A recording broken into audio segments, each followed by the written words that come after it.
fait pour fusionner des matériaux. Un fourneau pour fusionner des matériaux. Ça me semble étrange de faire de la fusion comme ça dans une station. La fusion, ça me semble être un procédé qui doit demander quand même de lourds équipements. Je sais pas, faire de la fusion, je sais pas, j'imagine beaucoup de chaleur, j'imagine... là, ils ont 2 fourneaux comme ça dans la station. Alors, je vous rappelle que là, il n'y a pas un grenier et tout, hein. Après, là, derrière, c'est l'espace, hein. Donc, faut pas qu'il y ait des trucs qui pètent comme ça parce qu'ils ont mis un fourneau pour faire de la fusion dans la station. Ils ont des incubateurs. Ils travaillent sur le vivant, donc, dans la station. Et puis là, tu as un PC au plafond, donc leur notion de haut, de bas, on sait pas. Là, tu sais pas ce que c'est une espèce de cône. Voilà. On sait pas. C'est pour signaler qu'il y a eu un accident à l'endroit là. Donc, mais il faut le voir à l'envers aussi, hein. Faut changer son point de vue. Mais je sais pas, un plot routier, là, un truc jaune, on sait pas quoi c'est quoi ça. Et c'est scotché à la structure. T'as un mât comme ça, tu vois, où ils sont censés se tenir, et t'as ce truc-là qui est scotché dessus. Mais c'est quoi votre bordel, les mecs? Sérieux, rangez votre piole. Franchement. Distributeur d'eau.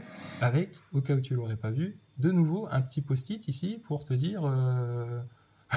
Fais gaffe, là, j'ai mis un cône, te cogne pas dedans. Donc en russe, hein, bien sûr, hein, parce qu'ils sont bilingues, les mecs. Te cogne pas dedans, je viendrai le descotcher demain après le sport. Sûrement, ça doit être ça. Probablement, ça doit être ça. Je ne vois pas d'autre explication. Mais, le mec, il est dans le ici à ma gauche, une station de pilotage du bras robotique.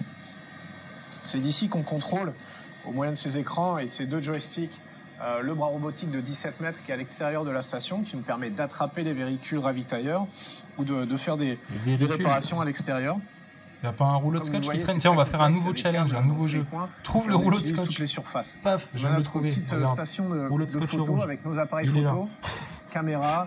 Non, je déconne, je sais même pas si c'est un rouleau de scotch. Mais ça a l'air d'en être un, si, il est collé comme ça sur le partage avec les gens, évidemment. Mais ça nous sert surtout pour le travail parce que attends, les appareils photo, les caméras, batterie, passion à l'extérieur.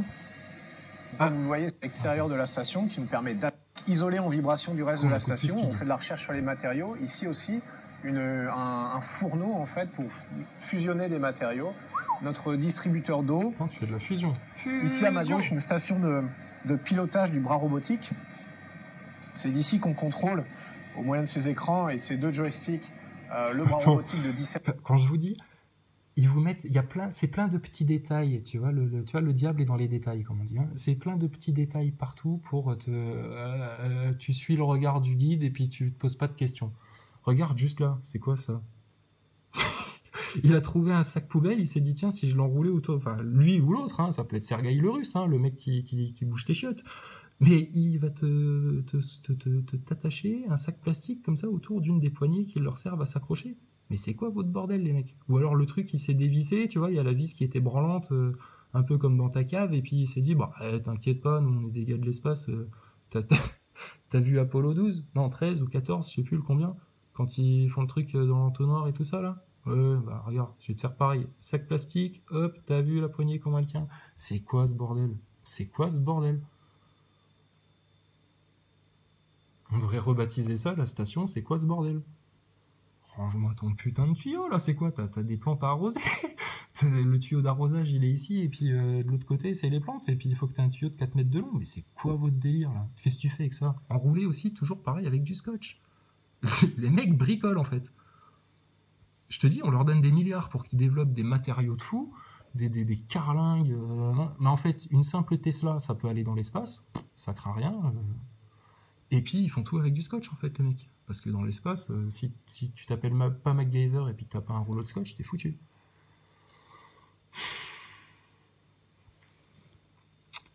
Écoutons ce qu'il raconte, cher Thomas. Ici, à ma gauche, une station de pilotage du bras robotique. C'est d'ici qu'on contrôle, au moyen de ces écrans et de ces 2 joysticks, le bras robotique de 17 mètres qui est à l'extérieur de la station, qui nous permet d'attraper les véhicules ravitailleurs ou de faire des réparations à l'extérieur. Comme vous le voyez, c'est Je rappelle qu'il a été embauché par la franc-maçonnerie et on utilise toutes les surfaces.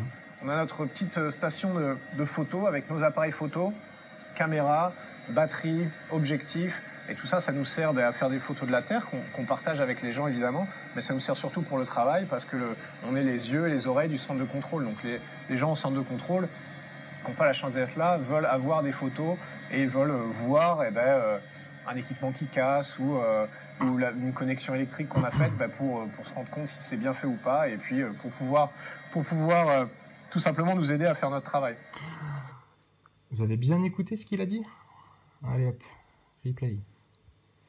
Donc là, ils ont le coin où ils ont leurs appareils photo, leurs batteries, etc. Donc pour prendre des photos de la Terre, donc là on peut comprendre que tu as besoin d'un appareil photo avec un super bon objectif, mais pourquoi en prendre 15 000? Enfin 15 000, j'exagère, on prend 1, 2, 3, il y en avait de nouveau 3 dans l'autre module, tu en avais sûrement 1 ou 2 accrochés au mur dans le couloir. Enfin, pourquoi faire? Et donc il te dit c'est pour prendre des photos de la Terre, d'accord? Et puis parce qu'on est les yeux et les oreilles des gens qui contrôlent sur Terre, donc ils veulent voir si un truc est bien réparé, etc. Tu leur as montré le truc rafistolé avec du scotch et du sac poubelle, là, parce que, à mon avis, ça, ils vont pas être heureux.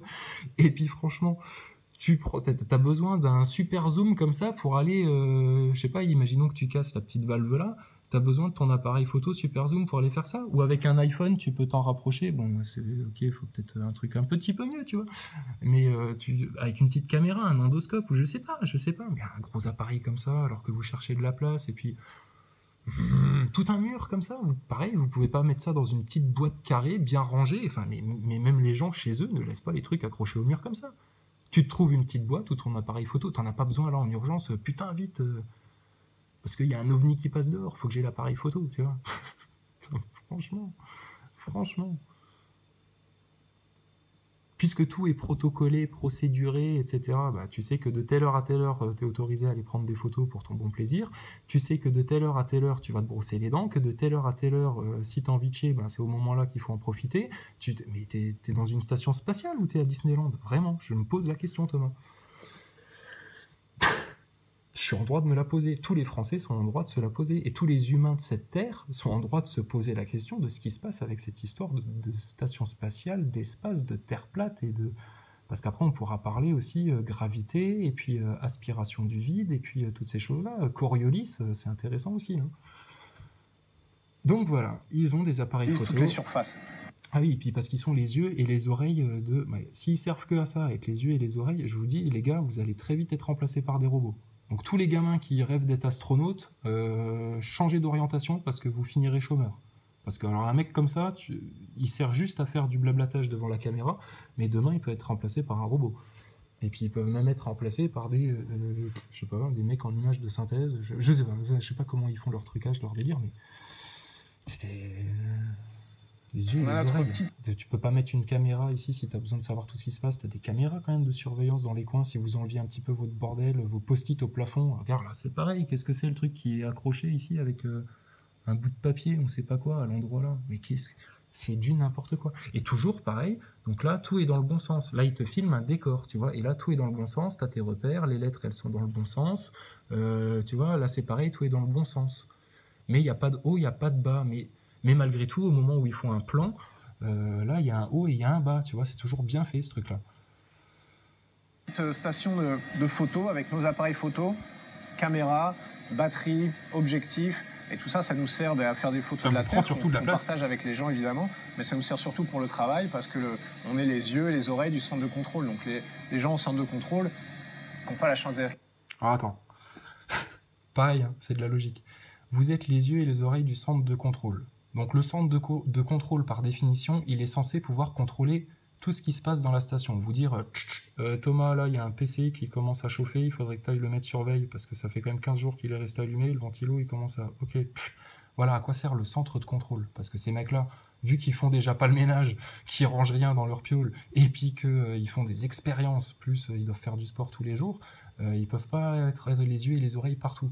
Donc le centre de contrôle, par définition, il sert à ça. Maintenant, eux, ils sont les yeux et les oreilles depuis la station. Ben, pourquoi? Pour te dire que y a Sergueï qui s'est pris les pieds dans le cordon ombilical, là, qui reste accroché, qui pendouille et qui flotte au vent, et puis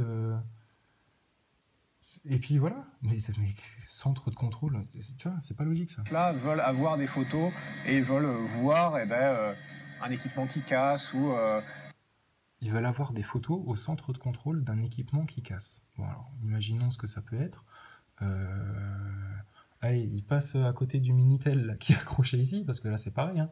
juste à côté du plafond. Putain, le gars qui croit qu'ici c'est le haut et que là c'est le bas et qui passe avec la tête là, la tête la première dans le coin là. Peu. Et là, si le mec il se met à pisser le sang, tu vas voir aussi comment ça va être propre dans la station. Ils sont demeurés, les concepteurs de la station spatiale, en fait. Ils sont demeurés. Donc c'est un décor, ce truc-là. On vous a vendu de la poudre, c'est de la poudre aux yeux, tout ce qu'on vous a vendu avec l'espace, avec l'homme sur la Lune, et puis Thomas Pesquet dans l'espace. Thomas Pesquet, quand le peuple va reprendre le pouvoir en France, tu seras jugé hein, pour haute trahison, quand même, là, avec tes copains astronautes. Donc là, cette histoire de Minitel accroché là, enfin... Trouve ton petit objet insolite dans la station. Ou une connexion électrique qu'on a faite pour se rendre compte. Une connexion électrique qu'on a faite. Et pourquoi? Parce que tu es censé dénuder des câbles et puis les remettre ensemble et puis voir si ça a été bien fait. T'as quoi comme connexion électrique à faire? T'es à la NASA, ils sont censés avoir des plugs pour tout. C'est bien fait ou pas, et puis pour pouvoir tout simplement nous aider à faire notre travail. Voilà, tout notre travail, donc pose pas trop de questions. On va écouter un peu dans la forme du discours. Les gens au centre de contrôle qui n'ont pas la chance d'être là veulent avoir des photos et veulent voir un équipement qui casse ou une connexion électrique qu'on a faite pour se rendre compte si c'est bien fait ou pas, et puis pour pouvoir tout simplement nous aider à faire notre travail. Vieux con. T'es un vieux con franc-maçon, Thomas. Un autre véhicule, un autre nœud, module de jonction. Celui-là s'appelle le Node 1, nœud numéro 1. Et ici, c'est vraiment le carrefour de la station spatiale. Voilà, pareil, ils sont en train de filmer. Ben là, le truc qui est écrit sur la porte, ils sont dans le bon sens. Alors oui, parce que c'est le module où t'es dans le sens là. Mais il y a des modules où c'est pas comme ça. Pareil, t'as un caméscope là qui traîne. Putain, qu'est-ce qu'ils foutent avec leur caméscope quoi. Spatial. Caméscope par-ci, caméscope par-là. C'est aussi ici qu'on a la clé. C'est pas la petite caméra. T'as besoin. Tu fais quoi? Tu fais une émission de télé alors dans ton truc? C'est bien la preuve que tu es en train de faire une émission de télé. Tu n'es pas en train d'avoir un œil sur une combinaison. Dans ma rue, il y a des caméras, elles sont pas grosses comme ça, il n'y a pas besoin. Hein. Et ils arrivent à surveiller toute la rue. Donc tu vas pas me dire qu'ils peuvent pas mettre justement une petite cupola ici, une caméra ici en haut, et puis avoir vue sur tout le module. C'est quoi vos caméras là? Mais vous êtes débiles à la NASA en fait. Et puis nous, on se fait traiter de débiles parce qu'on clame haut et fort que la Terre est plate. Et puis c'est de la science, ça. Tout ça, c'est la science. C'est la logique, c'est le bon sens, c'est la lucidité, c'est la science. Cuisine. Et c'est ici qu'on entrepose notre nourriture. Je vais d'abord vous montrer notre sas.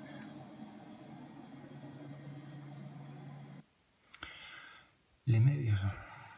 Parce que vous faites pas forcément attention. Et c'est ici qu'on entrepose notre nourriture. Je vais d'abord vous montrer notre sas. Donc c'est là qu'ils entreposent leur nourriture. Donc ça c'est leur nourriture, ça c'est leur coin bistrot, tu vois, où ils boivent une bière et puis ils laissent les trucs là comme ça. T'en as besoin en immédiat de la moutarde, du sirop d'érable et tout ça?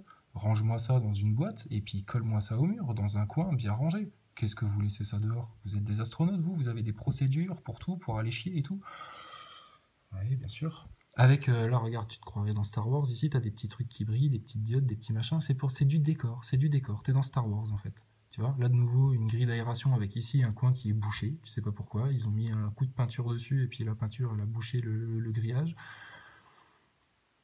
C'est du décor. Donc là, pareil, hein, les globeux, ils vont aller chercher sur le net, ils vont dire, oui, mais ça sert à ça sert à ça, ouais, d'accord. Et puis le tuyau en PVC, là, tu croirais qu'ils font de la maçonnerie, les mecs. Le tuyau en PVC, là, qui se termine sur rien du tout, qui est accroché avec un bout de scotch par là, un bout de scotch par là, et puis après ça va dans un tuyau, c'est quoi ça? Ils sont en chantier en fait les mecs, ils ont pas fini les peintures, et puis ils sont encore en train de le... Ouais, c'est ça que vous allez me répondre. Qui sont encore en train de bricoler le truc, machin, qui commencent déjà par changer les PC pour des tablettes. C'est con de la NASA. Et donc là, c'est le sas par lequel ils sont censés sortir avec leur combinaison, et puis là, c'est le garde-manger, c'est toute la bouffe. Donc en fait, il y a un endroit qui est à l'autre bout de la station où leur vaisseau de ravitaillement, qui, je vous rappelle, il y a un vaisseau toutes les semaines. Hein. Si tu vas aller sur la station, limite, tu as des horaires. Hein, parce que pour entretenir un truc comme ça, il faut en envoyer. Des fusées. Ça décolle pas autrement. Il faut envoyer une fusée. Si tu veux aller dans l'espace, c'est par une fusée, une grosse fusée, le truc qui pète en l'air, et puis tu as juste un petit bout qui va dans l'espace, et puis tout ce merdier là. Voilà. Donc quoi, c'est toutes les semaines, toutes les 2 semaines qu'on envoie une fusée dans l'espace? C'est quoi cette histoire-là? Et ils ont mis le garde-manger à côté de la porte de sortie pour aller se balader dehors. Hein, je te rappelle, quand ils ont fini de faire leur travail, etc. Et puis des fois, ils mettent leur scaphandre pour aller dehors. Tu sais, ils vont se promener dans l'espace, en fait. Franchement, mais franchement. Putain. Thomas, va dans le caisson de vide de la NASA avec ta combi. Mettez des objets autour pour qu'on constate bien qu'il y a du vide, hein, genre un verre d'eau, un ballon de baudruche, un pneu de bagnole gonflé, une Tesla, tiens, parce que le hangar il est grand, hein. Tu peux mettre une Tesla à côté de Thomas, juste voir la Tesla, les pneus, s'ils pètent ou pas. Ça nous permettra de faire 2 vérifications en même temps. Et puis toi, Thomas, ou un de tes copains astronautes, hein, parce que c'est pas toi personnellement, regarde, t'as quand même une bonne tête de benet, hein, mon gars. Ah oui, parce que là, t'es pris la main dans le sac, en fait. Eh ben, mettez une combinaison, et puis vas-y, reste 2 heures là-dedans. Créer le vide le maximum vide possible sur Terre, qui sera, je vous dis, toujours moins fort que le vide auquel ils sont confrontés dans l'espace, et voyons combien de temps tu tiens dans ta combinaison. Et si ta combinaison gonfle ou pas, ou voilà, puis on verra si les platistes se font des films. Mais ne nous faites pas de trucage ce coup-là, parce que si tout ça c'est truqué, bah, je sais pas comment on va pouvoir vérifier, parce qu'on va faire ça dans les locaux de la NASA. Donc où est-ce qu'on pourrait faire ça de manière indépendante? On voudrait juste voir pour la science.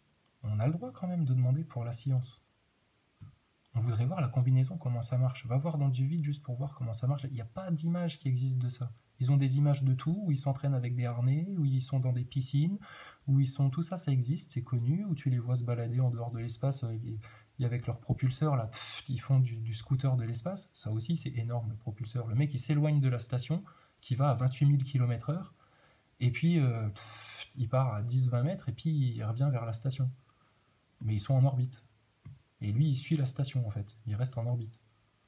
C'est bien pour ça que les mecs s'accrochent avec des cadenas et la propulsion dans le vide. Bah, je sais pas, là, je laisse le débat entre les profs de physique. Voilà.